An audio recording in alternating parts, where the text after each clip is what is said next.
come on down to CTV and see what Yeah, you can put together here. We yeah, need you. We want yeah, you. We need absolutely. content. We'd love Yeah, to have your show.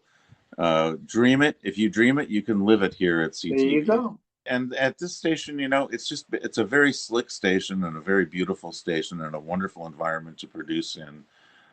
You can upload your content to CTV on communitytv.org. Yes. Just go to upload, and you can upload your if you make a show at home or you make it on your bicycle. Phil, why don't you tell people a little bit about yourself, and then we'll talk about how you got involved with community television. Well, I'm a husband and a father. I've got Yeah. 4 kids. I've got 3 grandkids. I feel like I'm the luckiest man on earth. I very happy in my day to day. I was a baker for many years, for 35 years. I worked at my own bakery for almost 20 years, the Harmony Bakery in Palo Alto. And I worked as a pastry chef at the Barbarossa. Well, I've always been involved and really interested in film and video. I've made, the little Super 8 movies when I was a kid. And when I was working in Palo Alto, I, I wanted to volunteer for KQED, and it was in San Oh. Francisco. And I would Mhm. take the train from Palo Alto to San Francisco to volunteer 2 or 3 times a week, usually 3 times a week. Basically, what they had me do was sort out their sound effects library and Wonderful. stitch together some sound effects for their shows. It was a great little opportunity to get hands-on experience, and and they were just a bunch of wonderful people, and they treated you like gold there. They, Hmm. would buy us lunch, send somebody to the mission to get burritos, and just made sure you had everything you needed to do what you needed to do. But remember, their sound effects library was all on quarter-inch reel-to-reel, and you had to if you wanted a boing or a bounce or a crash, you had to sort through this stuff and drop it into the shows, which at that time was VHS, not even SVHS, just VHS. So it was a lot of very painstaking work, and I Mhm. enjoyed it like crazy. And then I was in Palo Alto. I saw a show there on the Impact station, which is the Palo Alto public TV, public access TV. Uh-huh. And I got so upset about the material and the way they were You talking. upset about? I can hardly believe it. I rode my bike down to the TV station and I banged on the door and I go, somebody answers the door and I go, I got to get in there and you got to put me on air so I can talk to these people and put them straight on this topic. And the guy goes, hey man, I'm the janitor here. There's nobody here. It's all automated. But he gave me a little volunteer card and I started volunteering at the Impact Center. Before you know it, I was producing shows of my own Mhm. and directing and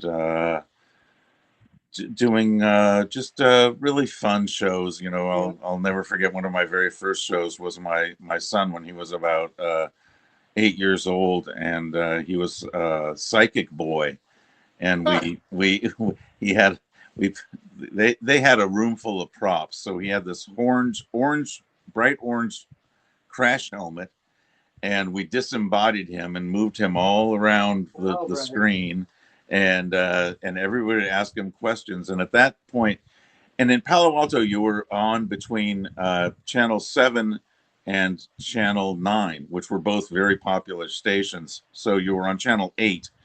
And so people would see this going on, and you'd flash the phone number and they would call. And you would have sometimes hundreds, if not thousands, of people calling in and Is that right? Oh, overwhelming the huh? tiny switchboard that we had.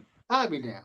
And the psychic boy would answer them with these very, very fun and humorous answers to their questions.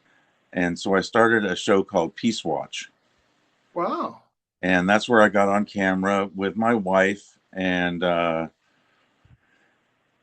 Peace Watch ran for 2 or 3 years, and then I moved to Santa Cruz. We closed the bakery, and in that time, I discovered CTV because here we are in this was 15 years ago, 18 years ago. That CTV studios were still down on Pacific Avenue at that time? Absolutely, and Yeah.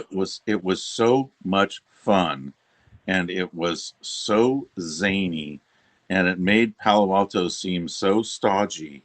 I've lived in both, so I know what you mean. Yeah. and it was a great deal. It was a great deal. I think you paid something like $27, and you could produce as many shows as you wanted all year long. And there was people fighting for spots because everybody wanted to produce their show. Yeah. And there was a lot of fun that went on. There was, I'm sure you remember the Halloween, many Halloweens, where the front doors were open and people would walk into a haunted house, basically, and they would walk into through the hallway, that long hallway, as you recall, and go into the studio, and there would be witches' cauldrons and spooky people in there, and the kids actually getting scared and sometimes running out. I did a show called Easy Access that was about public access TV, and we started it there on Pacific, and we didn't finish it until we moved to SoCal, Hmm. to the SoCal address. Which, even though the new studio is way better, it's just, Yeah. I mean, it's markedly better. It's a wonderful studio. Let's face it, we love it. It's Yes, we do. Yes, we do. but there was something endearing about the old Yeah. studio with the hot lights where you'd actually burn your fingers trying to set up the gels, and on the rickety ladder that was set up on top of what did. Yeah, the old place is more kind of like a Victorian mansion of some kind, little nooks and crannies. You go in there and it kind of it's dark and there's people murmuring inside here and all these things going on.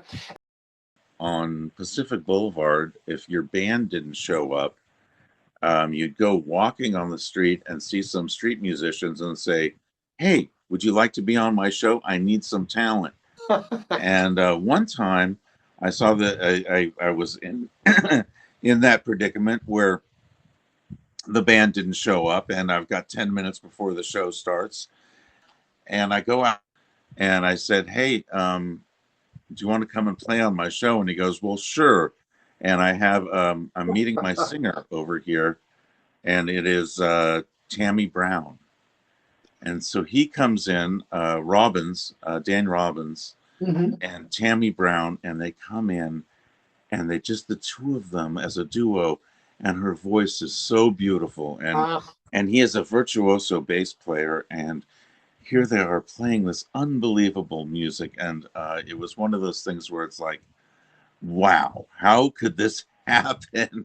yeah, And just yeah, magically, yeah. and it was just brilliant and beautiful. There's a sea of talent in Santa Cruz. There really Mm. is. It's a wonderful environment here. Plus, if you guys, anybody wants to be on my show, send me an email, and we'll have your band on. Mhm. We've had everything on from violin players and rap and jazz and blues and rock and anything, everything. Whatever your band is. Please send me an email with a link.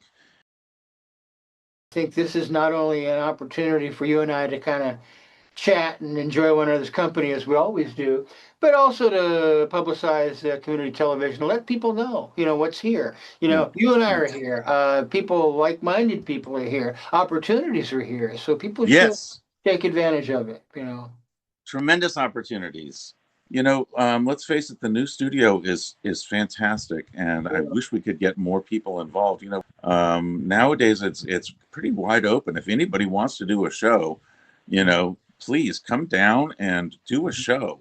We would Yeah. love to have you do a show. If you need if you need to have to do it for free, I would be happy to sponsor Yeah. any number of shows, maybe 5 or 10 shows. If anybody Hmm. wants to do a show, if you need someone to hold your hand and find a director to find a sound audio engineer or technician or camera people or learn camera, come down to the station and we will work Yeah. with you. We will make Yeah. it happen for you. If you dream it, you can live it here at There you CTV. go.